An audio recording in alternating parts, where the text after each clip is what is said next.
दोबारा से हम लोग रिवर्स करके रिचार्जिंग नहीं कर सकते, मतलब ओनली डिस्चार्जिंग है, रिचार्जिंग नहीं है।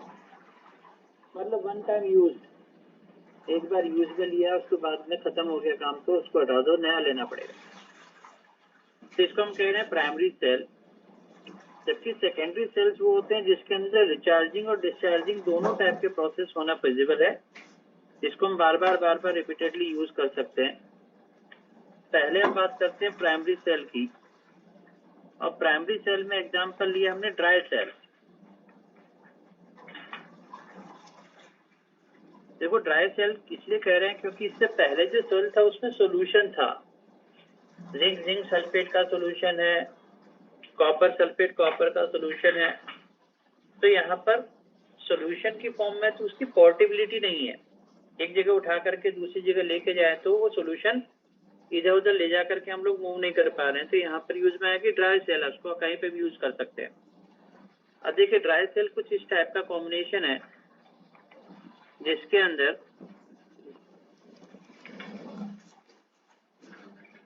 कार्बन ग्रेफाइट से बना हुआ ये ग्रेफाइट की रॉड,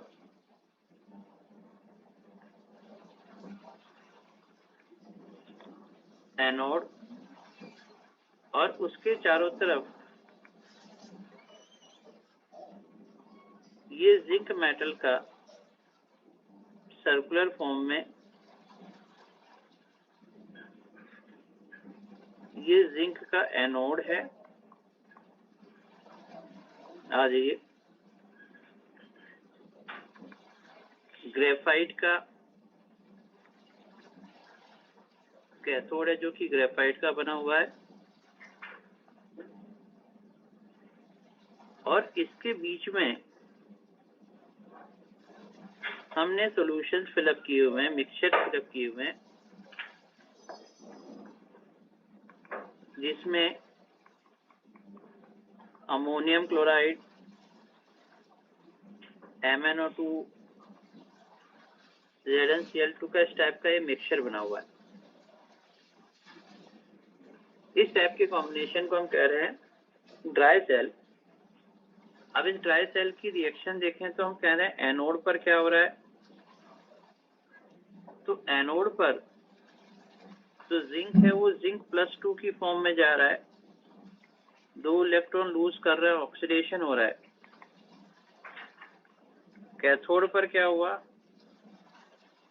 कि यहाँ पर कैथोड पर जो MnO2 है, MnO2 अमोनियम क्लोराइड के अमोनियम आयंस हैं, और कैथोड पर रिडक्शन होता है तो वो इस इलेक्ट्रॉन को गेन करके रिड्यूस हो रहा है। देखो यहाँ पर ये मैग्नीज जो +4 में है ये कन्वर्ट हो जाता है Mn2O3, +4 से +3 में चला गया, प्लस अमोनिया यहाँ पे इवॉल्व हुई, प्लस H2O। तो यहाँ पर MnO2 +4 से +3 में रिड्यूस हो गया, अमोनियम आयन ने अपना एक H+ दिया, ऑक्सीजन वहां से मिलकर के वाटर के फॉर्म में। अब इसका रिएक्शन का नेट इक्वेशन देखें तो नेट इक्वेशन में इलेक्ट्रॉन्स कैंसिल आउट कर दिए, और इसकी नेट रिएक्शन यहाँ लिख लेते हैं। तो हम लिख रहे हैं जिंक MnO2 अमोनियम आयन, इस तरफ बन रहा है जिंक +2 Mn2O3 अमोनिया NH2। ये इसकी नेट रिएक्शन हो गई।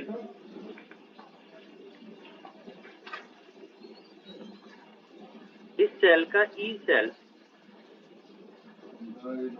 1.50 वोल्ट से 1.25 वोल्ट की रेंज के अंदर होता है। रेंज इसलिए लिख रहे हैं बिकॉज जब नया सेल लेते हैं तब तो 1.50 वोल्ट शो करता है, लेकिन जैसे जैसे ये सेल यूज में आएगा, बैलेंस इक्वेशन में हम देखें हमें आयंस दिख रहे हैं और आयंस की कंसंट्रेशन चेंज होने पर नर्स इक्वेशन के अकॉर्डिंग पोटेंशियल में चेंजेस आते हैं। इसलिए जैसे जैसे सेल यूज में आता जाएगा धीरे धीरे इसका पोटेंशियल कम होता जाता है। तो आप कह सकते हैं कि इस टाइप के सेल से हमें कांस्टेंट वोल्टेज नहीं मिल रहा है। नया सेल था तो वोल्टेज ज्यादा थे, धीरे धीरे कम वोल्टेज होते गए। अच्छा, इस रिएक्शन में हम देखो अमोनिया यहाँ पे प्रोडक्ट साइड में दिख रही है, लेकिन ऐसा नहीं होता है कि सेल से बबल्स की फॉर्म में अमोनिया निकल रही है। अमोनिया का फॉर्मेशन तो हो रहा है लेकिन अमोनिया का इवोल्यूशन नहीं होता है। क्यों? देखो यहाँ पर हमारे पास जो सॉल्यूशन के अंदर इस मिक्सचर में जो जिंक +2 बना, अमोनियम क्लोराइड के क्लोराइड आयन हमारे पास थे और अमोनिया यहाँ पे फॉर्म हुई। जैसे ही अमोनिया बनती है ये कॉम्बिनेशन करके कॉम्प्लेक्स बना लेते हैं ZnNH3 तो ये जो अमोनिया है वो इस कोऑर्डिनेशन कॉम्प्लेक्स की फॉर्म में ट्रैप हो जाती है और सेल के अंदर ही होती है। सेल में से बबल्स की फॉर्म में अमोनिया इवॉल्व नहीं होती है। तो इसका फायदा क्या है?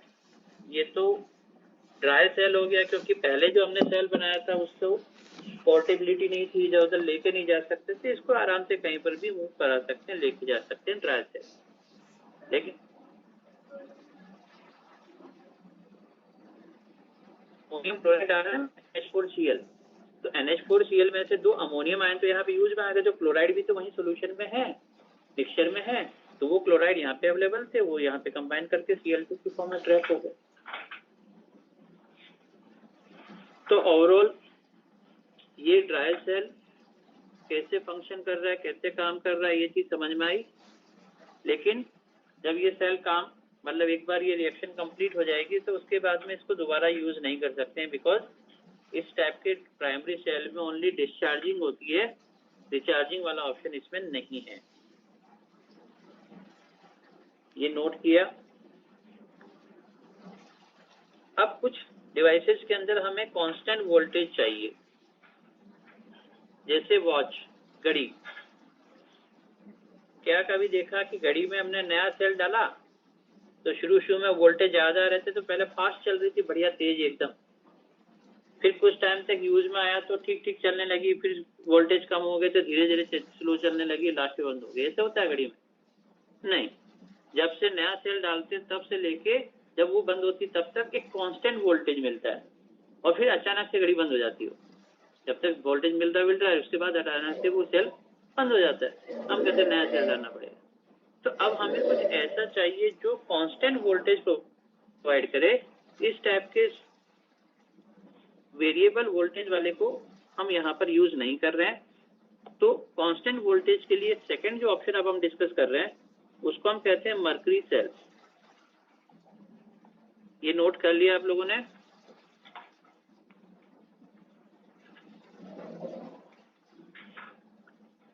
तो सेकंड हम लिख रहे हैं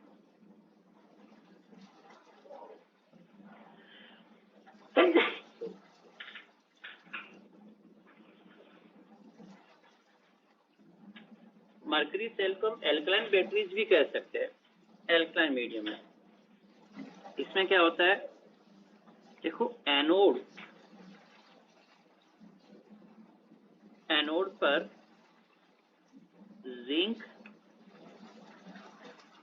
जिंक का ऑक्सीडेशन हो रहा है, मीडियम एल्कलाइन है OH-, तो जिंक यहाँ पर जा रहा है जिंक ऑक्साइड की फॉर्म में, H2O बना और इलेक्ट्रॉन उसने लूज कर दिए। तो देखो यहाँ पर जिंक 0 से +2 में चला गया, 2 इलेक्ट्रॉन लूज किए, ऑक्सीडेशन हो गया एनोड पर। कैथोड पर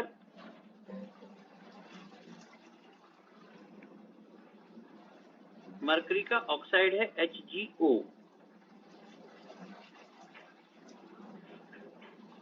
टू इलेक्ट्रॉन H2O। तो यहाँ पर मरकरी अभी +2 ऑक्सीडेशन स्टेट में है। ये HgO तो कन्वर्ट होता है Hg के अंदर एंड ट्वाइस ऑफ OH- में कन्वर्ट करता है।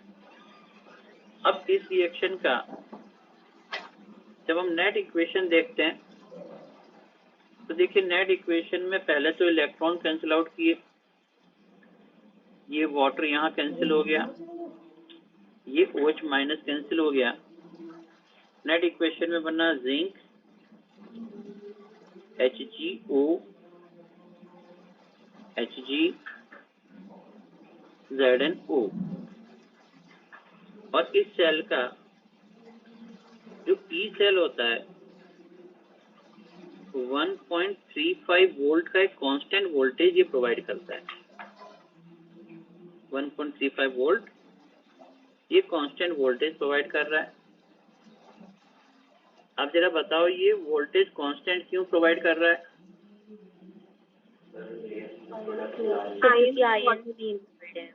बिल्कुल ठीक कहा कि नेट इक्वेशन के अंदर ये जो नेट रिएक्शन है उस नेट रिएक्शन में कोई भी आयनिक स्पीसीज नहीं है। और पता नेट इक्वेशन में जो आयनिक स्पीसीज होती है वही इन्वॉल्व होती है, इसलिए यहाँ पर वोल्टेज कांस्टेंट है और टाइम के साथ इसमें वोल्टेज में फ्लक्चुएशंस नहीं आते। ये दोनों सेल समझ में आया आपको? नोट किया आपने? Yes sir. Okay. Third example हम ले रहे हैं।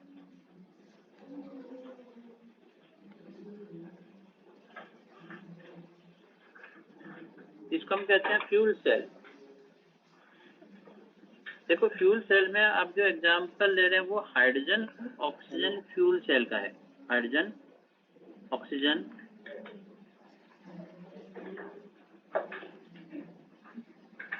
Fuel cell. अब हाइड्रोजन ऑक्सीजन फ्यूल सेल में देखो कॉम्बिनेशन कुछ ऐसा है।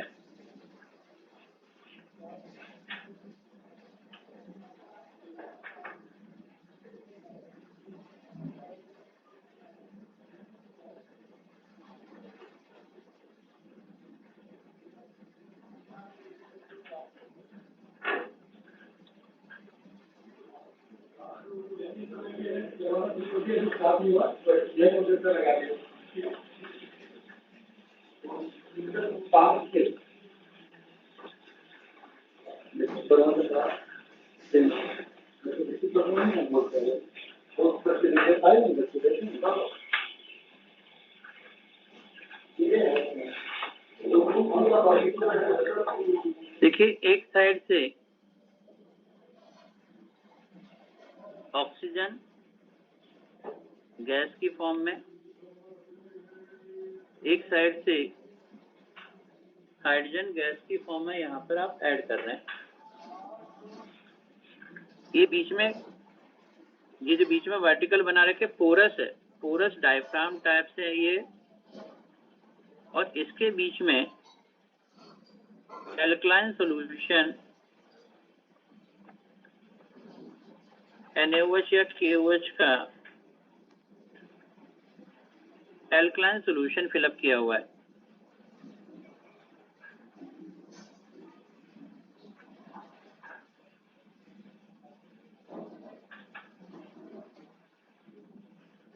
ये हाइड्रोजन ऑक्सीजन फ्यूल सेल हो गया। अब देखिए यहाँ पर फ्यूल सेल का कंसेप्ट ये है कि फ्यूल सेल के अंदर हाइड्रोजन ऑक्सीजन की रिएक्शन, नोट कर लिया? ऊपर शिफ्ट करूं थोड़ा सा।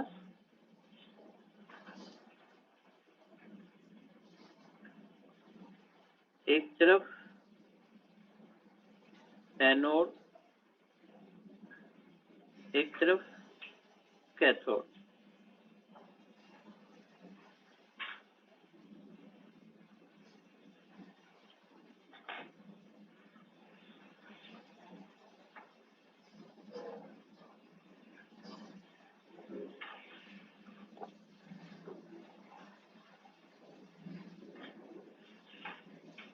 अब देखिए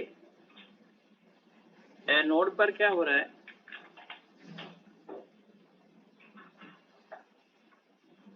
तो हमने कहा एनोड पर हाइड्रोजन मीडियम एल्कलाइन है,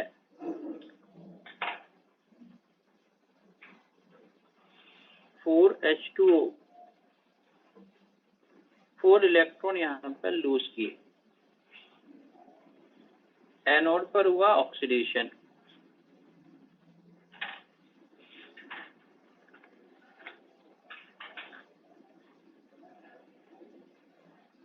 कैथोड पर क्या हो रहा है, देखिए कैथोड पर ये ऑक्सीजन 4 इलेक्ट्रॉन एंड 2 H2O, ये 4 OH माइनस के अंदर यहाँ पे कन्वर्ट हुआ।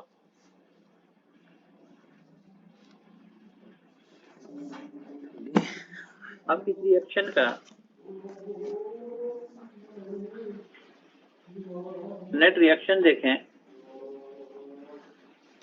देखिए इलेक्ट्रॉन्स पहले कैंसिल कर दिया,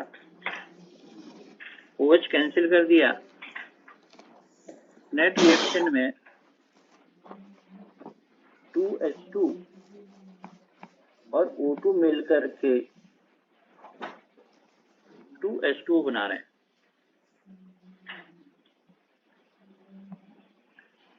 हाइड्रोजन ऑक्सीजन मिलकर के वाटर प्रोड्यूस हो रहा है। इस सेल का जो ई सेल होता है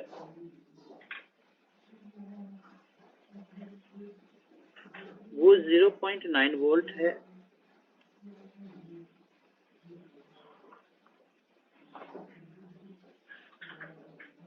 ऑपरेशनल टेम्परेचर 70 डिग्री से 140 डिग्री सेंटीग्रेड की रेंज के अंदर इसके लिए ऑपरेशन टेम्परेचर रिक्वायर्ड है।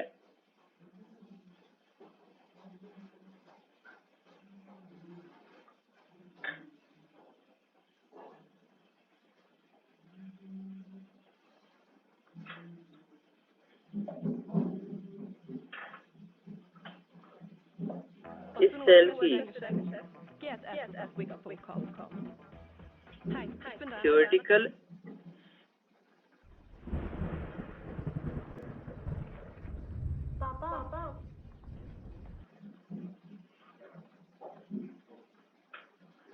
एफिशिएंसी 90 to 95%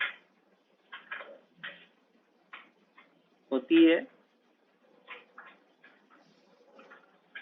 लेकिन एक्सपेरिमेंटली अभी हमें 60 से 70% की रेंज में ही इसकी एफिशिएंसी मिलती है।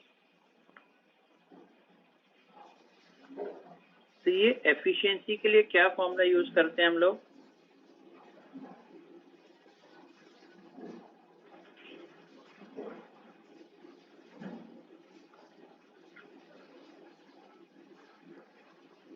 फ्यूल सेल की ये थ्योरेटिकल जो एफिशिएंसी हम निकालते हैं उसके लिए क्या फॉर्मूला यूज करते हैं,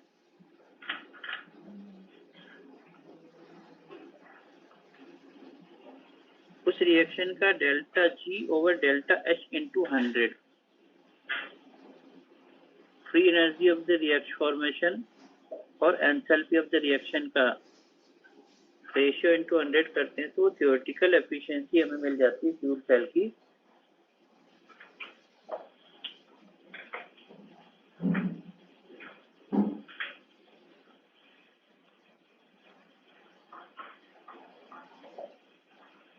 इस टाइप के सेल्स को एज ए एक्सपेरिमेंटल फॉर्म में स्पेस मिशंस के अंदर एनर्जी रिक्वायरमेंट को फुलफिल करने के लिए यूज में लिया गया। एक तरफ से हाइड्रोजन एक तरफ से ऑक्सीजन, पॉल्यूशन भी नहीं हो रहा, देखो हाइड्रोजन ऑक्सीजन मिलकर वाटर बन रहा है। सर यस, इसका वोल्टेज भी कांस्टेंट होगा ना? हाँ, इसमें कोई कुछ वेरिएशन नहीं है।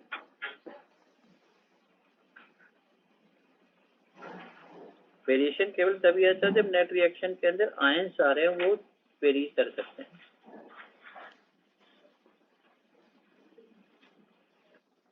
ये सब नोट किया आपने?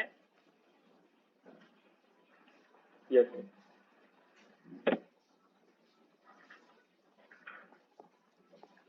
अब देखिए, अभी तक जो हम सेल देख रहे थे उसके अंदर रिएक्शंस हो रही है, एनर्जी मिल रही है, लेकिन रिचार्जिंग डिस्चार्जिंग वाला ऑप्शन नहीं है। अब हम ले रहे हैं सेकेंडरी सेल।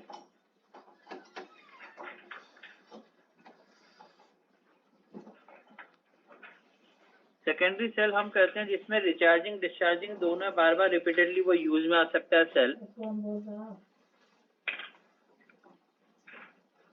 और इस टाइप के सेल के लिए हम यूज करते हैं लेड स्टोरेज बैटरी।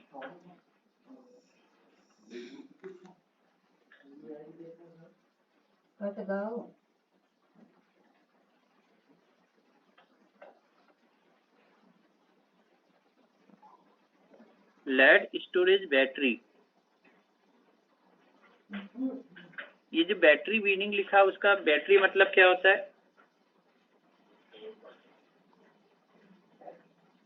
करते हैं जिसमें मोर देन वन एनोड और कैथोड्स को आपस में सीरीज में कनेक्ट किया हुआ होता है। एक से ज्यादा एनोड या एक से ज्यादा कैथोड जो है ना आपस में सीरीज में कनेक्टेड होते हैं। जैसे इन्वर्टर की बैटरी देखी आपने कभी?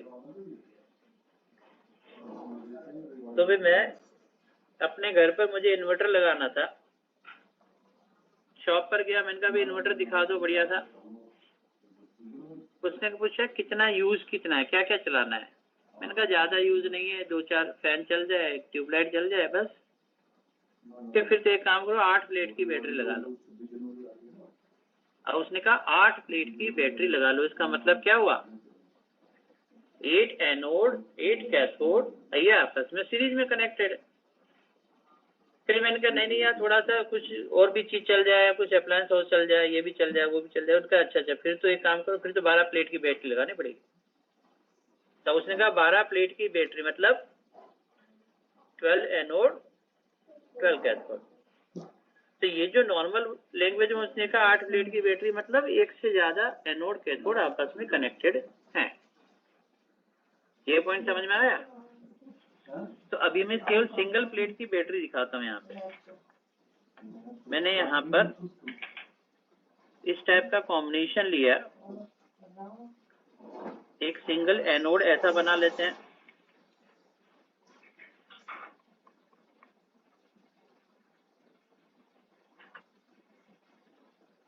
ऐसा ही एक इलेक्ट्रोड यहाँ भी बना लेते हैं।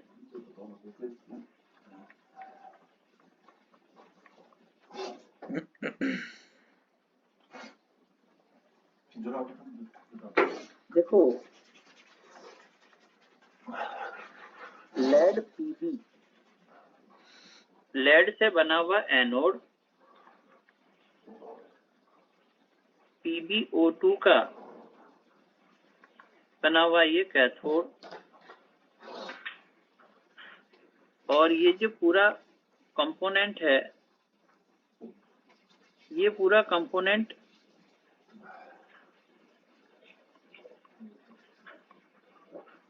डाइल्यूट H2SO4 के सॉल्यूशन में, जिसको एसिड वाटर कहते हैं, बैटरी वाटर कहते हैं, उसमें डाल के रखते हैं। H2SO4 के सॉल्यूशन के अंदर लेड और PbO2 इस टाइप का ग्रिड बनी, जालियां बनी रहती है, जालियों वाला ऐसा ये एनोड कैथोड होते हैं, H2SO4 के सॉल्यूशन में डिप करके रखे हुए हैं।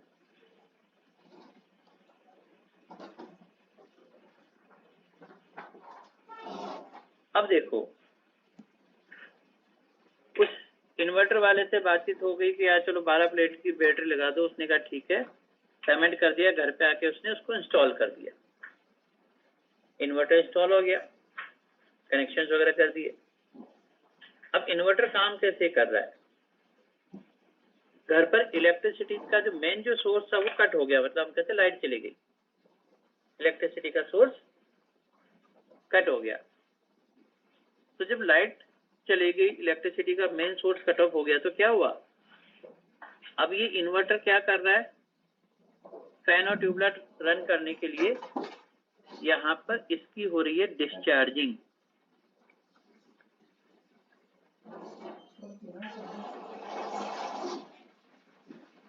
दिनों में छोटी जोड़ा देना एक जोड़ी। जब इस बैटरी की डिस्चार्जिंग होती है, डिस्चार्जिंग के टाइम पर ये बैटरी इलेक्ट्रोकेमिकल सेल की तरह बिहेव कर रही है। और इलेक्ट्रोकेमिकल सेल का मतलब ये हुआ कि इससे ये केमिकल एनर्जी से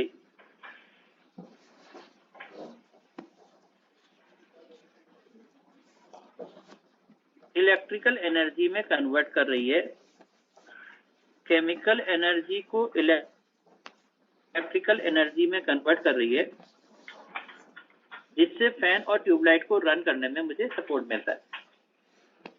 तो हम कहते हैं डिस्चार्जिंग के टाइम पर ये बैटरी इलेक्ट्रोकेमिकल सेल की तरह बिहेव करती है। यहाँ केमिकल एनर्जी इलेक्ट्रिकल एनर्जी में कन्वर्ट होती है। अब देखो यहाँ पर एनोड कैथोड पर हो क्या रहा है वो जरा समझना। हमने कहा एनोड, देखो एनोड पर होता तो हमेशा ऑक्सीडेशन ही है। तो हमने यहाँ पर लिखा कि ये जो लेड है पीबी, ये Pb+2 में कन्वर्ट हो रहा है, 2 इलेक्ट्रॉन लूज किए, लेड +2 में गया, 2 इलेक्ट्रॉन लूज किए। अब देखो सॉल्यूशन के अंदर मेरे पास इधर सल्फेट आयंस अवेलेबल है H2SO4 वाले, रिएक्टेंट में भी सल्फेट लिख दिया, प्रोडक्ट में भी सल्फेट लिख दिया। इसका मतलब हम कहेंगे कि लेड किस में कन्वर्ट हो गया, लेड सल्फेट में, PbSO4 में कन्वर्ट हो गया, जो कि रिएक्टेंट में भी सल्फेट लिखे, प्रोडक्ट में भी सल्फेट लिखे, दोनों बैलेंस हो गए।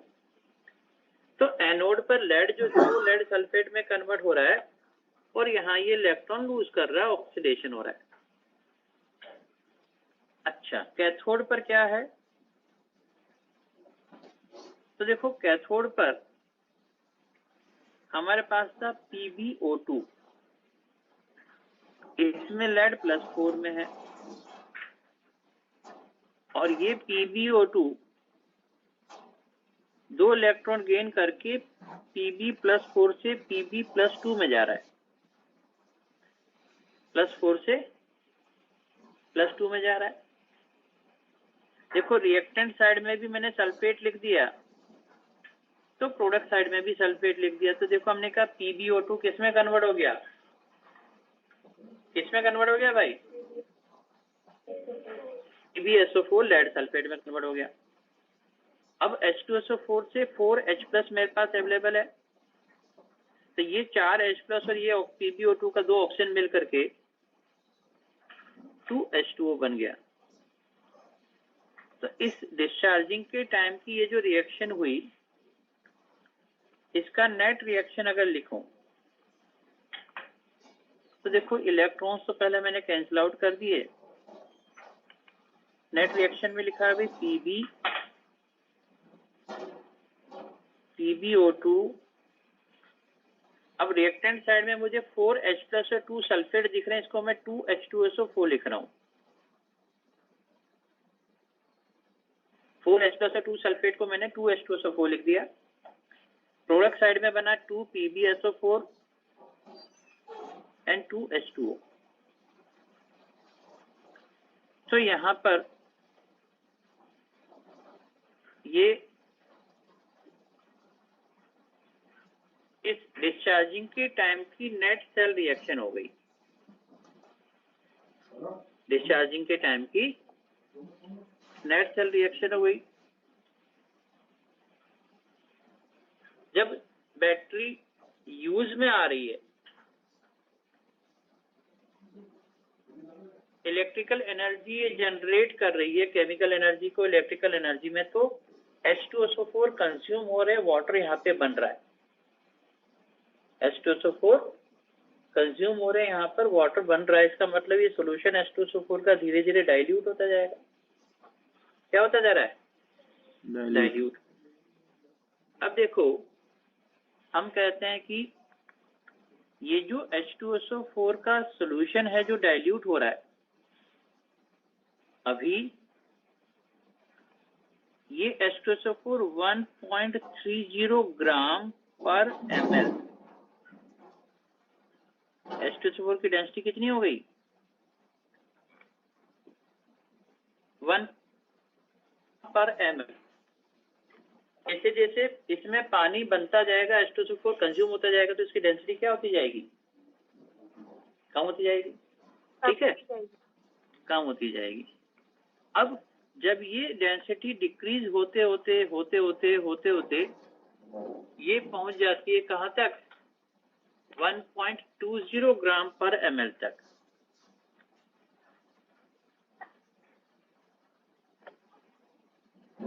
ग्राम पर ml।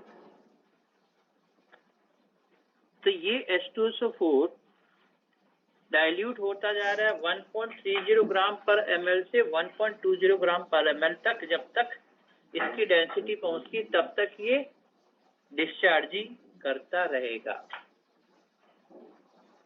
अब पता चला कि भाई इन्वर्टर तो लगाया, मेन इलेक्ट्रिसिटी 1 घंटे लाइट नहीं आई, 2 घंटे लाइट नहीं आई, वो तो कह रहे शाम तक नहीं आएगी। तो क्या बैटरी पूरे दिन चलती रहेगी क्या? है? पूरे दिन नहीं चलेगी। ये बैटरी कब तक चलती रहेगी? जब तक H2SO4 की डेंसिटी 1.30 ग्राम पर ml से 1.20 ग्राम पर ml तक हो जाए। जब इतना डाइल्यूट हो गया, उसके बाद में उसने कहा नहीं, बैटरी भी बंद हो गई, इन्वर्टर भी काम नहीं करता। इन बिटवीन उससे पहले ही लाइट फिर से आ गई, लाइट वापस आ गई। इसका मतलब main source of electricity on हो गया। अब जब मेन सोर्स इलेक्ट्रिसिटी ऑन हो जाता है तो उस इन्वर्टर की बैटरी के ऊपर वो छोटा सा बॉक्स बना होता है जिसको हम कहते हैं कि वो इंटरचेंज करता है। अब वापस वो कन्वर्ट कर देता है किस पर? मेन सोर्स ऑफ इलेक्ट्रिसिटी पे चला जाता है, और ये बैटरी किस पे लग जाती है? चार्जिंग पर। तो अब जब main source of electricity on हो जाएगा तो अब ये रिचार्जिंग होने लग जाएगी बैटरी की। तो देखो मैंने लिखा,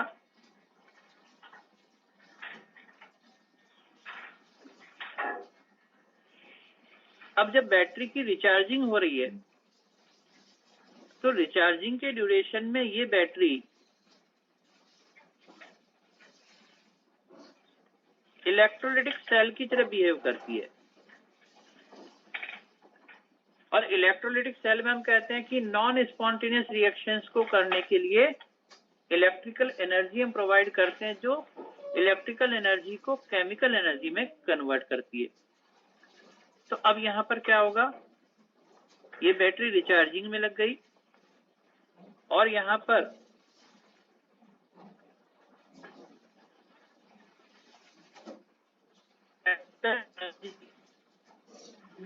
ये फिर से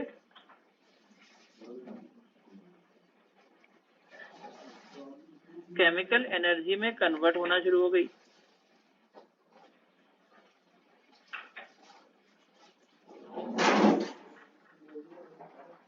इलेक्ट्रिकल एनर्जी केमिकल एनर्जी में कन्वर्ट होती है, तो ये जो एनोड और कैथोड की जो रिएक्शंस अभी डिस्चार्जिंग में देखी है वाली, ये रिवर्स हो जाएंगी।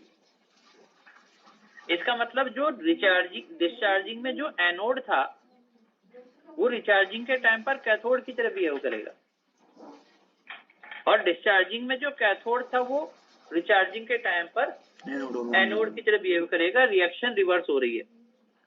तो देखो अब मैंने लिखा रिचार्जिंग के टाइम पर एनोड। अब एनोड पर क्या हो रहा है? उधर से कैथोड वाली रिएक्शन कौन सी थी? PbSO4 और H2O। तो मैंने लिखा PbSO4 to H2O और रिएक्टेंट साइड में PbO2 2 electron sulphate H+, PbO2 2 electron H+। मैंने कैथोड की रिएक्शन को रिवर्स करके लिख दिया, तो ये रिचार्जिंग पर एनोड की रिएक्शन बन गई। और डिस्चार्जिंग का एनोड रिचार्जिंग पर कैथोड बन जाएगा। तो देखो यहाँ पर क्या रिएक्शन हो रही है, PbSO4 में इलेक्ट्रॉन और लेड और सल्फेट। तो मैंने यहाँ लिखा PbSO4 2 इलेक्ट्रॉन, ये Pb लेड में कन्वर्ट हो गया और यहाँ पर सल्फेट फ्री हो गए। इसका नेट रिएक्शन भी रिवर्स करके लिख लेते हैं। ये इसका नेट रिएक्शन हो गया। नेट रिएक्शन में मैंने लिखा इलेक्ट्रॉन कैंसिल आउट कर दिए, लिखा 2 PbSO4 2H2O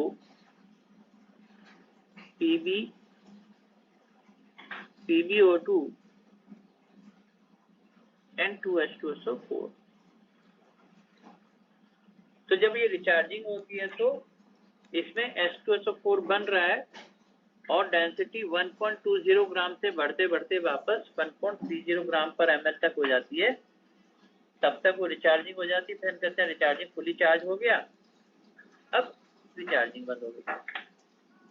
तो डिस्चार्जिंग की रिएक्शन रिवर्स होकर के रिचार्जिंग बन जाती है। डिस्चार्जिंग में इलेक्ट्रोकेमिकल सेल है और रिचार्जिंग में इलेक्ट्रोनेटिक सेल की तरह बिहेव कर रही है। ये समझ में आया यहाँ तक?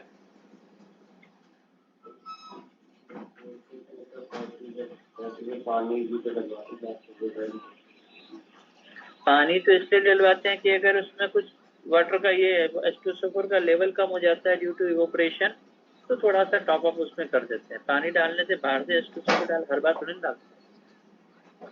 और आजकल एमरॉन की बैटरी लेते हैं तो कहते हैं 5 वो ड्राई बैटरी कहते हैं उसको, कहते हैं कि उसमें पानी डालने की जरूरत ही नहीं पड़ती। वो डाइल्यूट H2SO पानी नहीं होता, डाइल्यूट एसिड होता है। ये नोट किया भाई सबने? अभी बहुत इंटरेस्टिंग था यहाँ पर, बहुत इंटरेस्टिंग सा यहाँ पर क्वेश्चन है, जरा समझना। ये डिस्चार्जिंग वाली रिएक्शन दिख रही है आपको, PbO2 H2SO4 PbSO4 H2। अब इसमें क्वेश्चन ये होता है कि रिएक्शन लिखी है और इसमें पूछा कि इस H2SO4 का N फैक्टर कितना होता है, या इसका equivalent weight molecular weight divided bye कितना करें।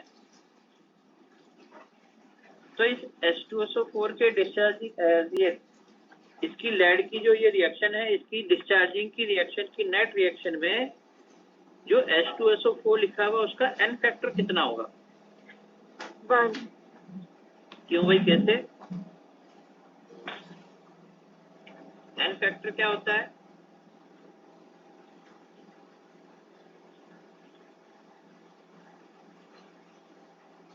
N फैक्टर क्या होता है?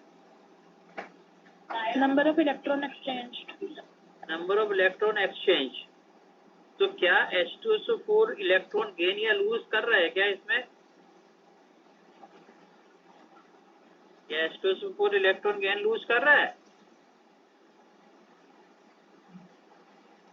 इलेक्ट्रॉन लूज कर रहा लेड और इलेक्ट्रॉन गेन कर रहा PbO2। तो क्या H2SO4 में गेनिंग लूजिंग हो रही है? नहीं हो रही है। दूसरा, एसिड का N फैक्टर होता है number of replaceable H+ ions.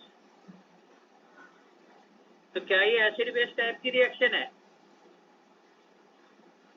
क्या ये एसिड बेस का न्यूट्रलाइजेशन हो रहा है? नहीं हो रहा है। तो अब यहाँ पर यह है कि जो N फैक्टर की जो बेसिक ट्रेडिशनल जो हमारी डेफिनेशन थी उस डेफिनेशन के हिसाब से दोनों चीज में फिट नहीं हो रहा है, ना तो खुद इलेक्ट्रॉन गेन लूज कर रहा है, ना ये एसिड बेस की तरह न्यूट्रलाइजेशन शो कर रहा है। इसलिए तो स्टार लगा के कहा कि इसमें स्पेशल है कि इनफेक्टर कैसे पता करेंगे। तो इसमें हम कहते हैं कि रिएक्शन में 2 मोल इलेक्ट्रॉन की लूजिंग गेनिंग हो रही है, लूजिंग गेनिंग 2 मोल इलेक्ट्रॉन की। 2 मोल इलेक्ट्रॉन का एक्सचेंज हो रहा है 2 मोल H2SO4 में।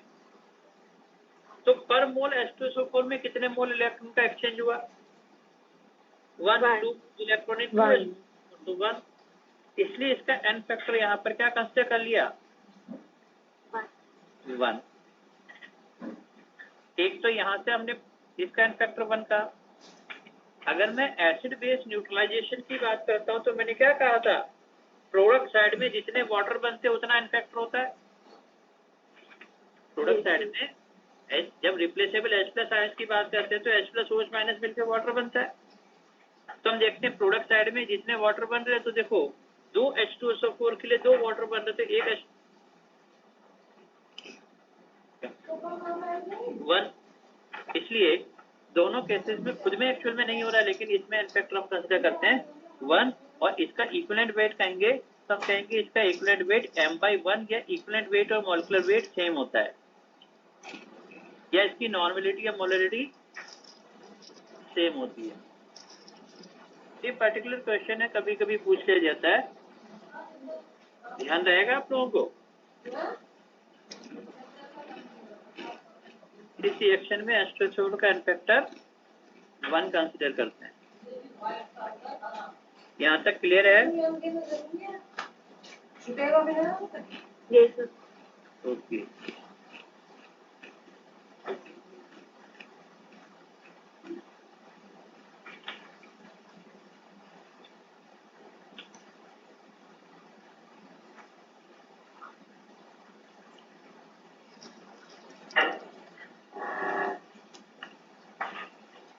नेक्स्ट इसके अंदर एक इंटरेस्टिंग पार्ट है, वो है रस्टिंग, कोरोजन।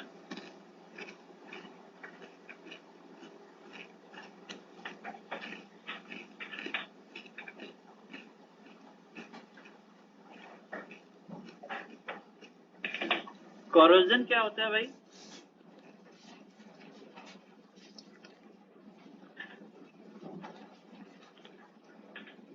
एक ऐसा प्रोसेस जिसमें बहुत धीरे धीरे स्लोली किसी मेटल को खत्म कर दिया जाए, उसको खा लिया जाए, eating away of the metal by the interaction of atmospheric gases. Atmosphere की गैसेस मेटल को इंटरेक्ट करके धीरे धीरे उसको ऐसी फॉर्म में कन्वर्ट कर देती है जिससे वो नॉन यूजफुल फॉर्म में कन्वर्ट हो जाता है, जिसको हम कहते हैं मेटल को खत्म कर दिया, उसको हम कहते हैं corrosion. The slowly eating away of the metal by the interaction of atmospheric gases, इसको तो हमने कहा कोरोजन।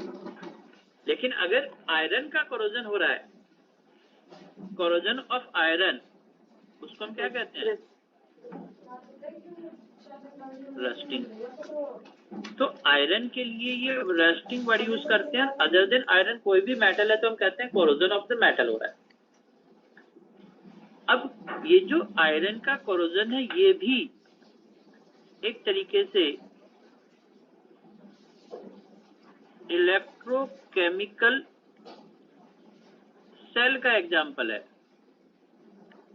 इस आयरन के कोरोजन की जो प्रोसेस है, रस्टिंग की जो पार्ट है, ये रस्टिंग का पार्ट भी एक तरीके से इलेक्ट्रोकेमिकल सेल है। देखो कैसे, मैंने यहाँ पर एक ये आयरन, पीस ऑफ आयरन, ये आयरन का पीस ले लिया और उसके ऊपर एक ये वाटर की ड्रॉप मैंने यहाँ पे बना ली, ए ड्रॉप ऑफ वाटर। ठीक है। तो जब रस्टिंग होती है तो उसमें आयरन का जो मेटल है वो तो एनोड की तरह काम करता है। अब देखो एनोड पर क्या होगा, तो मैंने कहा एनोड पर ये आयरन Fe+2 में जा रहा है और इलेक्ट्रॉन लूज कर रहा है। इसका मतलब ये Fe+2 में गया, इलेक्ट्रॉन लूज किया, ये Fe भी 2 इलेक्ट्रॉन लूज करके Fe+2 में जा रहा है। तो Fe+2 में जा रहा है, 2 इलेक्ट्रॉन लूज कर रहा है, ये एनोड पर हो रहा है ऑक्सीडेशन। अब ये जो वाटर की ड्रॉप है, ये ड्रॉप कैथोड की तरह काम कर रही है। वाटर की ड्रॉप कैथोड की तरह काम कर रही है। देखो, इसमें वाटर के अंदर एक तो डिसॉल्व्ड फॉर्म में ऑक्सीजन है, वाटर में डिसॉल्व्ड फॉर्म में ऑक्सीजन है। अच्छा, अगर कार्बन डाइऑक्साइड गैस वाटर में डिसॉल्व हो जाए तो क्या बन जाता है? Carbonic acid. और कार्बोनिक एसिड, इसका मतलब इसने मुझे H+ दे दिए, इसका मतलब मेरे पास यहाँ पर H+ आयंस अवेलेबल है फ्रॉम कार्बोनिक एसिड वाला पार्ट। तो अब देखो, जो वाटर की ड्रॉप है वो कैथोड की तरह काम कर रही है, और इस कैथोड पर ऑक्सीजन जो डिसॉल्व्ड फॉर्म में थी, 4 इलेक्ट्रॉन जो एनोड ने लूज किए, आयरन ने एनोड पर, और यहाँ पर H+ कहां से आ रहा है? जो यहाँ से कार्बनिक एसिड से हमें H+ मिल रहा है, तो ये H+ कार्बनिक एसिड वाले थे। अब ये ऑक्सीजन इलेक्ट्रॉन गेन करके किस में कन्वर्ट हो गई? H2O में। एनोड पर ऑक्सीडेशन हुआ, कैथोड पर रिडक्शन हुआ। नेट रिएक्शन है तो मैंने पहले इलेक्ट्रॉन्स कैंसिल आउट कर दिए, इसका नेट रिएक्शन लिखा। इस नेट रिएक्शन में देखिए, FeO2 H+ Fe2+ and H2O। ये तो नेट रिएक्शन हो गई, जो कि इलेक्ट्रोकेमिकल सेल का पार्ट है। रस्टिंग के अंदर 2 पार्ट है, एक तो इलेक्ट्रोकेमिकल सेल जिसमें आयरन का ऑक्सीडेशन हो रहा है, कैथोड, यहाँ पर रिडक्शन हो रहा है। अब रिमेनिंग जो ऑक्सीडेशन का पार्ट है वो एटमॉस्फेरिक ऑक्सीडेशन है।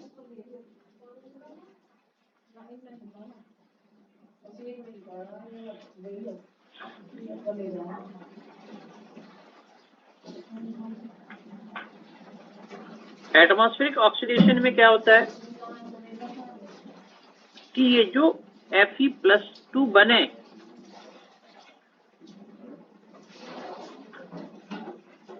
अब एटमॉस्फेयर से ऑक्सीजन इसके कांटेक्ट में आ रही है,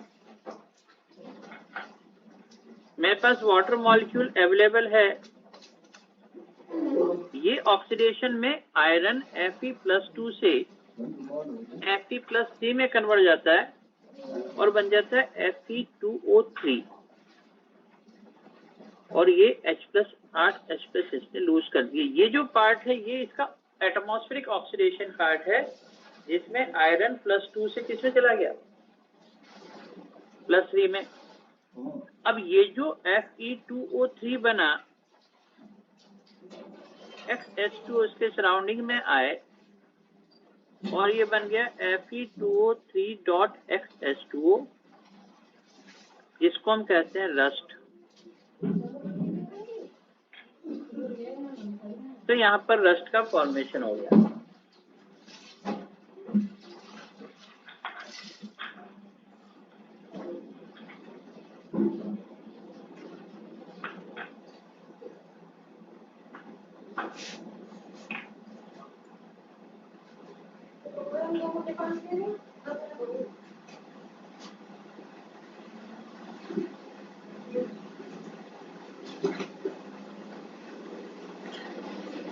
तेरे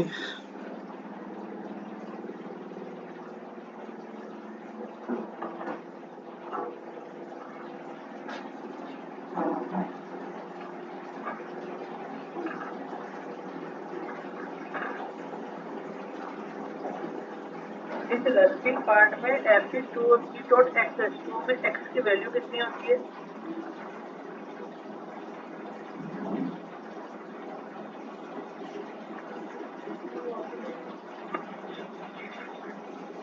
रेस्ट के अंदर Fe2O3.x में x की वैल्यू कितनी है भाई? जैसे कहते हैं ना कॉपर सल्फेट 4.5s2 होता है, जिंक सल्फेट 0.7s2 होता है, वैसे x की वैल्यू डॉट कितने s2 है? फिर कितने भी हो सकती है, कितनी भी हो सकती है, मतलब कितनी कुछ तो होगी, क्योंकि ये वैल्यू फिक्स नहीं है, इसलिए S2O की जो वैल्यू कितनी है वो x ही है, वेरिएबल है, फिक्स नहीं है, इसलिए इसके फॉर्मूले में x ही लिखते हैं। इसमें अगर कोई फिक्स होता तो लिख देते ना, क्या तकलीफ थी हमें लिखने में। 2 होता है 2 लिख देते, 10 होता है 10 लिख देते, 100 होता है 100 लिख देते, लेकिन वैल्यू फिक्स नहीं तो हमने क्या लिखा, XS2O। यहाँ तक समझ में आया आप लोगों को? एक मिनट में ऑफलाइन वालों की अटेंडेंस ले लेता हूँ, मैं आप लोगों को म्यूट कर रहा हूँ 1 सेकंड के लिए।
यहाँ तक नोट किया भाई सब लोगों ने?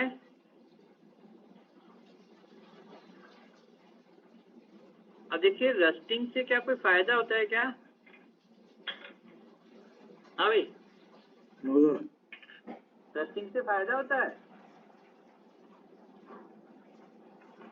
अरे कहाँ चले गए सब लोग? एब्सेंट हो गए सब लोग? No sir. एक टीचर प्रेजेंट है, बाकी कहाँ गए भाई? सर है। Yes sir. अच्छा, यस सर। 3 4 5 6 7 है, ठीक है, ओके। तो देखो, हम ये चाहते हैं कि भाई रस्टिंग ना हो। रस्टिंग को प्रोटेक्ट करने के लिए कौन कौन से मेथड, क्या क्या ऑप्शंस हम लोग यूज करते हैं?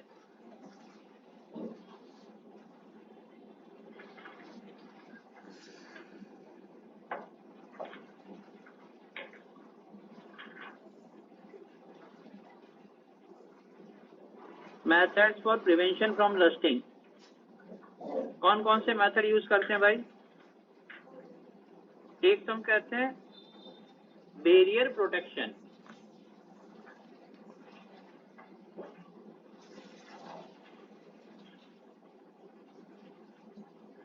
बैरियर प्रोटेक्शन का मतलब क्या हो गया भाई? हमने आयरन के सरफेस को एटमॉस्फेयर के कांटेक्ट में आने ही नहीं दिया, उस पर एक कोई ऐसा लेयर बना दिया जो उसको एटमॉस्फेयर के कांटेक्ट से बचा रहा है।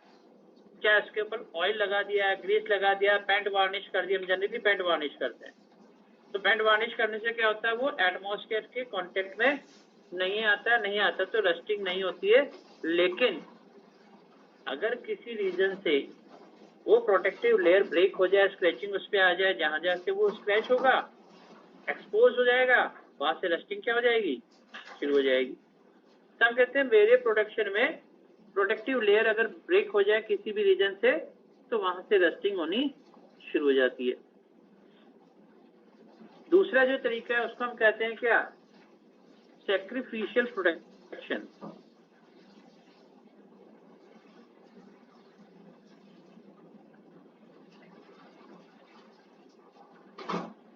एक मेटल के ऊपर दूसरे मेटल की लेयर बना दी जाए, तो हम क्या कहते हैं, आयरन के ऊपर किसका लेयर करते हैं,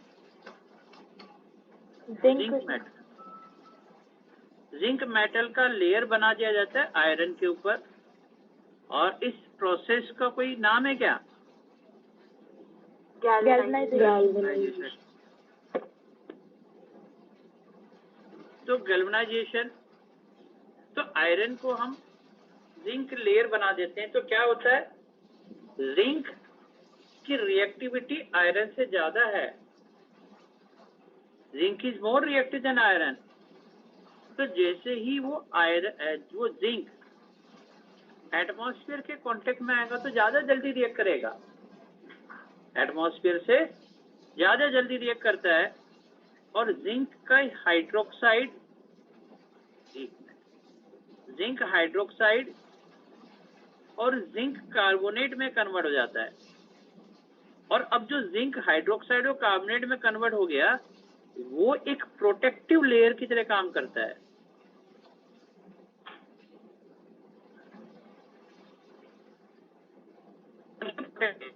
of zinc hydroxide, zinc carbonate उस आयरन को प्रोटेक्ट करती रहती है जब तक वो इस फॉर्म में है। लेकिन इसमें भी तकलीफ वही है, अगर किसी रीजन से इसमें भी स्क्रैचिंग आ जाए तो उस कंडीशन में क्या होगा, रस्टिंग शुरू हो जाएगी, क्योंकि प्रोटेक्टिव लेयर वहां से ब्रेक हो गई। तीसरा जो तरीका है वो बहुत अच्छा है, ये कहलाता है कैथोडिक प्रोटेक्शन। कैथोडिक प्रोटेक्शन का मतलब समझना,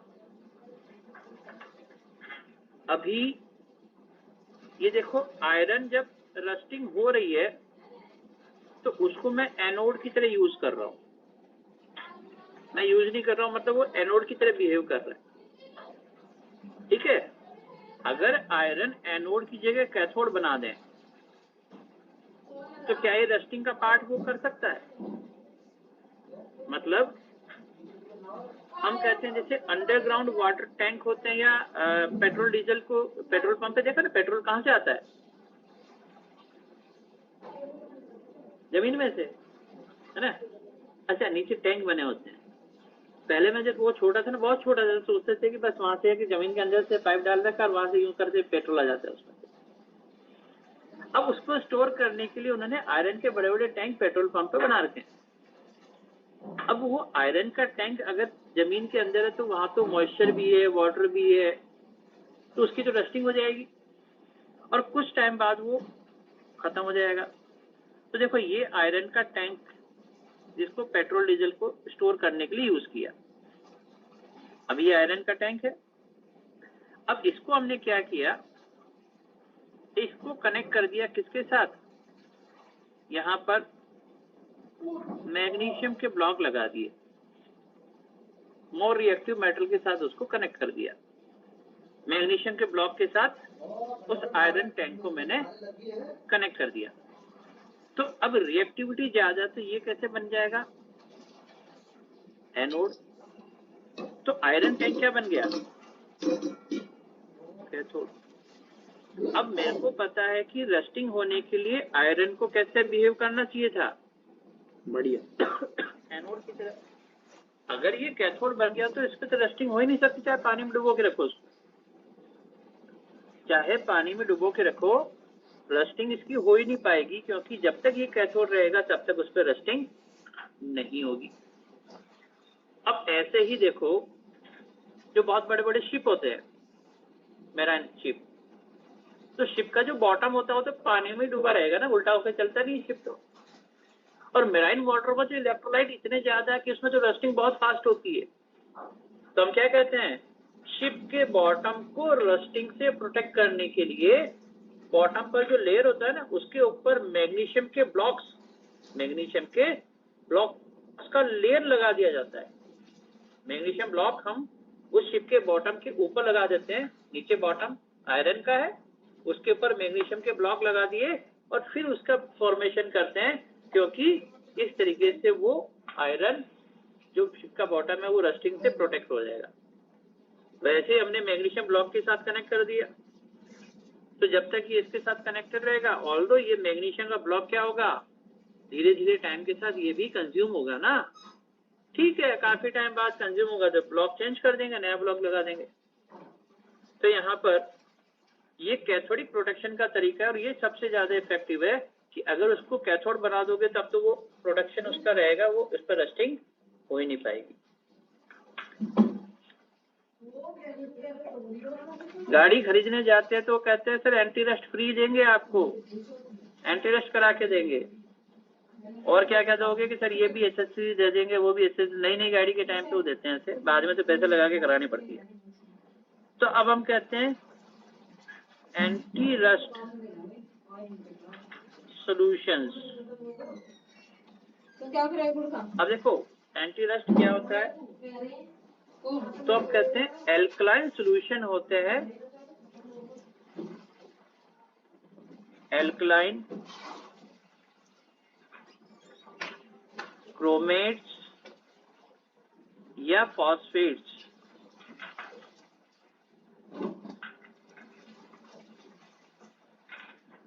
एल्कलाइन सॉल्यूशन ऑफ क्रोमेट्स और फॉस्फेट्स, इनसे बनता है anti rust solution.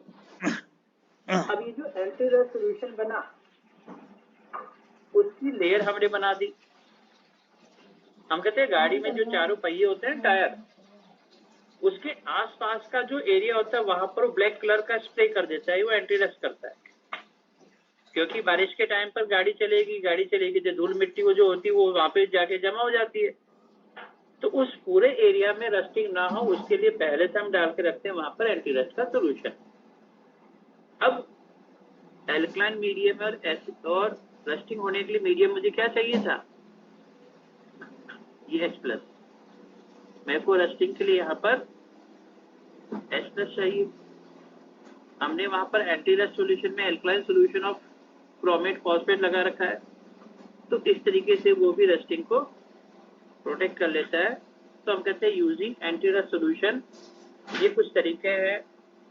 Anti rust solution use करो, कैथोडिक प्रोटेक्शन यूज करो, गैल्वेनाइजेशन कर लो, सैक्रिफिशियल प्रोटेक्शन है, बैरियर प्रोटेक्शन है, ये सभी मेथड रस्टिंग को प्रोटेक्ट करने के लिए यूज में आते हैं। यहाँ तक का पोर्शन समझ में आया भाई आप लोगों को? नोट किया?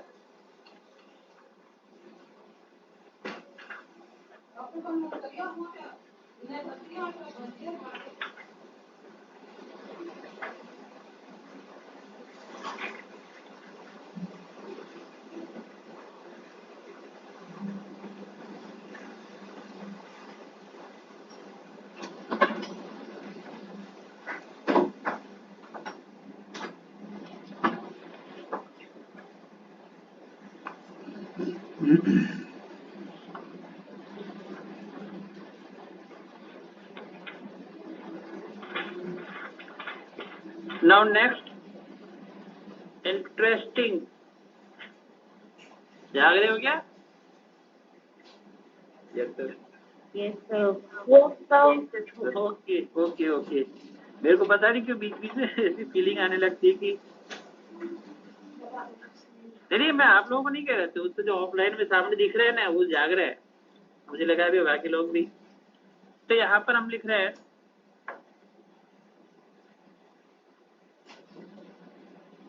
बताओ सॉल्यूशंस क्या होते हैं भाई?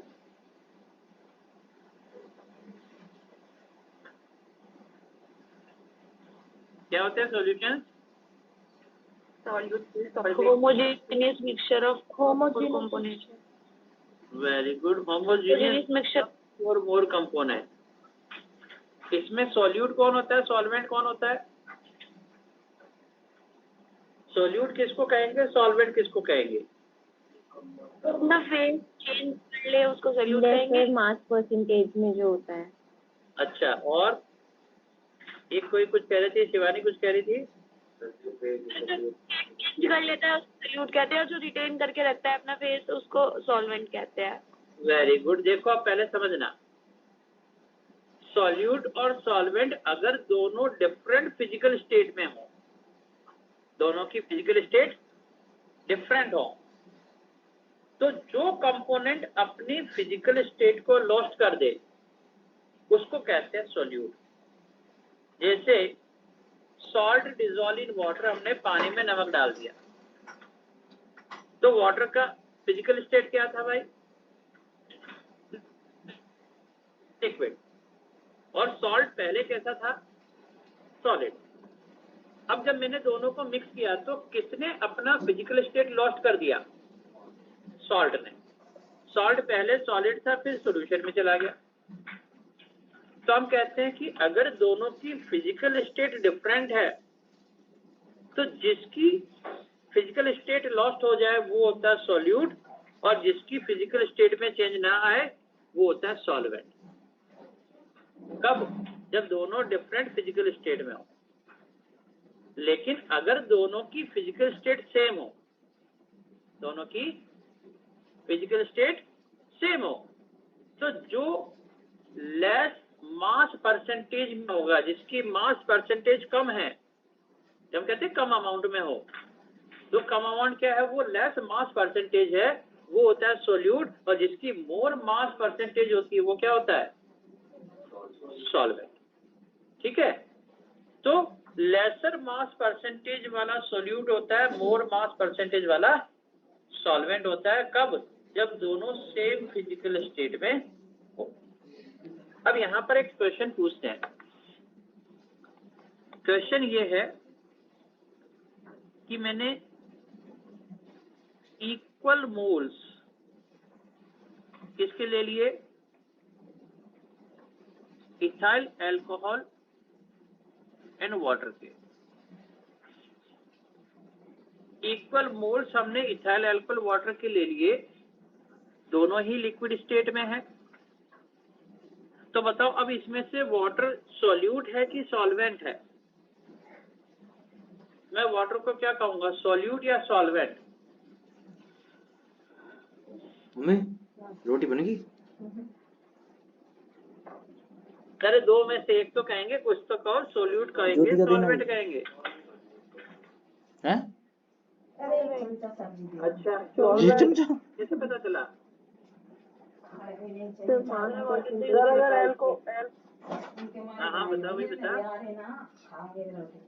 अल्कोहल को क्या करेंगे? हाँ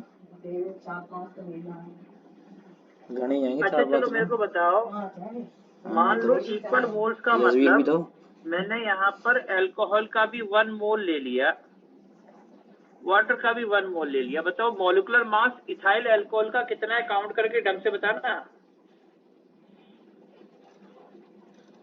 है। कितना है?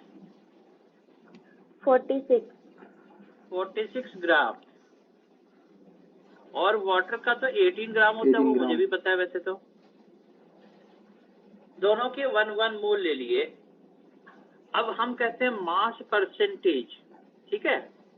इसका मतलब क्या हुआ?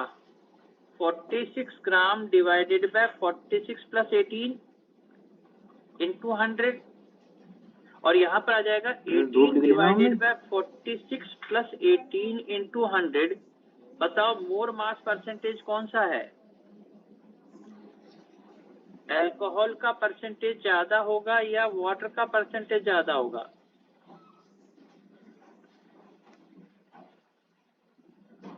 अल्कोहल का। अल्कोहल। ऑब्वियसली अल्कोहल का मास परसेंटेज ज्यादा है। तो हमने डेफिनेशन में कहा कि अगर दोनों सेम फिजिकल स्टेट में है तो जो मोर मास परसेंटेज में होता है वो तो होता है सॉल्वेंट, और जो लेस मास परसेंटेज में होता है वो होता है सोल्यूट। इसलिए यहाँ पर वाटर सोल्यूट है और अल्कोहल सॉल्वेंट है। पॉइंट समझ में आया आपको? तो अभी कोई कह रहा था वाटर जो है वो सॉल्वेंट है, भाई कैसे? समझ में आया ना? मास परसेंटेज देखनी पड़ेगी। अच्छा, अब देखो कितना सॉल्यूट कितने सॉल्वेंट में प्रेजेंट है उसको हम कहते हैं कंसंट्रेशन। क्या कहते हैं? अभी क्या कहते हैं? कंसंट्रेशन। तो हमने कहा कंसंट्रेशन को रिप्रेजेंट करने के अलग अलग तरीके, कंसंट्रेशन टर्म्स, अलग अलग तरीके से आप उस कंसंट्रेशन को एक्सप्रेस कर रहे हैं। अलग अलग टाइप के एक्सप्रेशन हैं। मैं काम कर रहा हूं, देखना, जहां जहां पर भी मुझे सॉल्वेंट लिखना है मैं आगे हमेशा उस सॉल्वेंट के लिए सिंबल ए यूज करूंगा, और जहां जहां सोल्यूट लिखना है उसको बी रिप्रेजेंट करूंगा। ए मतलब सॉल्वेंट, बी मतलब सोल्यूट। ठीक है? ए मतलब सॉल्वेंट, बी मतलब सोल्यूट। अब इसको रिप्रेजेंट करने के लिए पहला हमने लिखा बाय परसेंटेज।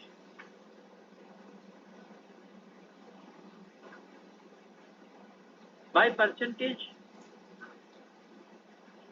फिर तीन तरीके से रिप्रेजेंट करते हैं। एक होता है वेट बाय वेट परसेंट, एक होता है वेट बाय वॉल्यूम परसेंट, और लिखा वॉल्यूम बाय वॉल्यूम परसेंट। ये weight by weight, weight by volume, volume by volume. इसमें जो फर्स्ट क्वांटिटी लिखी है ना, ये है फॉर सोल्यूट। भाई सोल्यूट को वेट में या वॉल्यूम में रिप्रेजेंट कर रहा है, और जो सेकंड क्वांटिटी है वो क्या है? वो है सॉल्यूशन, और परसेंटेज का मतलब है 100। तो 100 ग्राम सॉल्यूशन में कितना वेट सोल्यूट का है, तो weight by weight. 100 ml solution में कितना वेट सोल्यूट का है, तो वेट बाय वॉल्यूम। और 100 ml सॉल्यूशन में कितना वॉल्यूम सोल्यूट का है, तो वॉल्यूम बाय वॉल्यूम। अब अगर मुझे इसको रिप्रेजेंट करना है तो एक बहुत सिंपल तरीके से मैं इसको रिप्रेजेंट कर सकता हूं, वेट बाय वेट। तो सोल्यूट को मैंने क्या लिखा था? बी। तो मैं यहां पर लिख रहा हूं WB मतलब वेट ऑफ सोल्यूट, और सॉल्वेंट सॉल्यूशन का वेट है तो WA प्लस WB इंटू 100। अगर मैं ऐसा कर दूंगा तो ये मुझे वेट बाय वेट परसेंट का फॉर्मूला आ गया। WB है वेट ऑफ सोल्यूट, और total weight of the solution into 100 से परसेंटेज हो गया वेट बाय वेट परसेंट। अगर इसको रिप्रेजेंट करना है तो एक और तरीका, किसके लिए? वेट बाय वॉल्यूम के लिए। तो क्या लिखूं वेट बाय वॉल्यूम के लिए? WB over volume of A plus volume of B into 100। Total volume 100 ml है, उसमें से कितना वेट प्रेजेंट है, तो ये वेट बाय वॉल्यूम हो गया। और वॉल्यूम बाय वॉल्यूम को लिखना है तो क्या लिख सकते हो?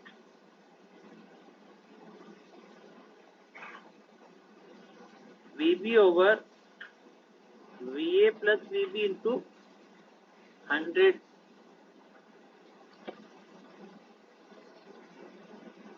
तो weight by weight, weight by volume, volume by volume किस तरीके से रिप्रेजेंट कर रहे हैं, समझ में आया? अब जो भी हम कंसंट्रेशन टर्म्स को डिस्कस करेंगे उसमें साथ में ये देखते हैं कि उसकी टेम्परेचर के साथ डिपेंडेंसी कैसी है। टेम्परेचर डिपेंडेंसी का मतलब अगर केवल वेट अगर है एक्सप्रेशन में, कोई वॉल्यूम नहीं है, तो वो टेम्परेचर इंडिपेंडेंट होता है, क्योंकि हमें पता है टेम्परेचर चेंज करते हैं तो वॉल्यूम चेंज हो सकता है, लेकिन टेम्परेचर चेंज करने पर मास में चेंज नहीं होता है। तो अगर किसी एक्सप्रेशन में वॉल्यूम इंक्लूड है, इन्वॉल्व है, तो हम कहेंगे टेम्परेचर डिपेंडेंट, और अगर केवल मास है, वॉल्यूम नहीं है, तो हम कहेंगे टेम्परेचर इंडिपेंडेंट। तो अब जरा बताओ, फर्स्ट वाला जो वेट बाय वेट परसेंट है उसको मैं क्या कहूँ, टेम्परेचर डिपेंडेंट या इंडिपेंडेंट? इंडिपेंडेंट। इंडिपेंडेंट। तो मैंने यहाँ पे लिख दिया temperature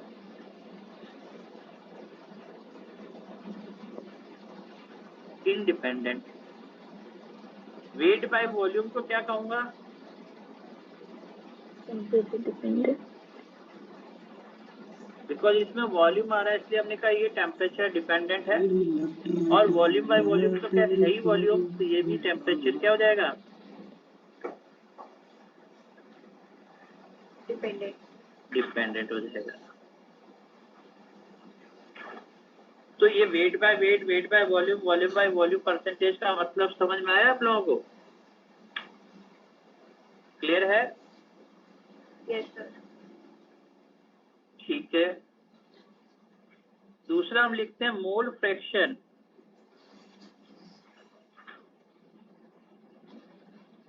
fraction of moles, total moles में से सॉल्यूट के कितने हैं, सॉल्वेंट के कितने हैं, तो हम कहते हैं कि मोल फ्रैक्शन को लिखते हैं एक्स ए या एक्स बी। ए सॉल्वेंट है तो ये जाएगा number of moles of A divided by number of moles of A plus number of moles of B. Total moles में से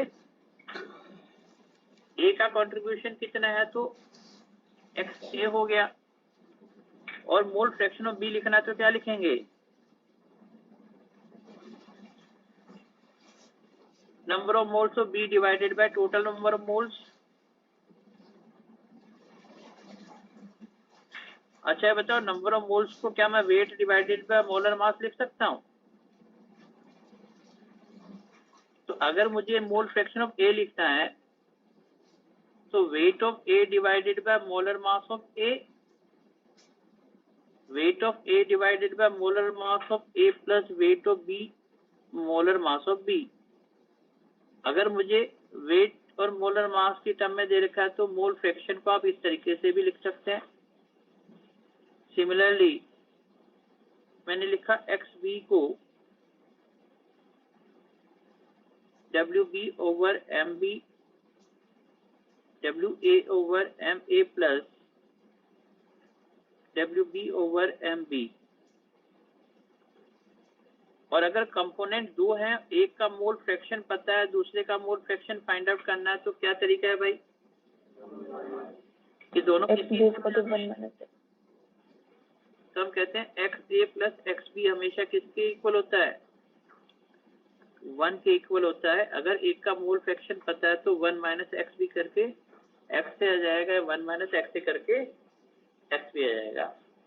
तो इस तरीके से मोल्स का फ्रैक्शन मोल फ्रैक्शन आ जाता है। ये पॉइंट समझ में आया आप लोगों को?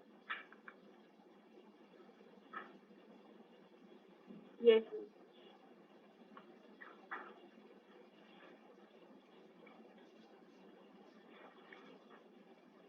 पार्ट्स पर मिलियन,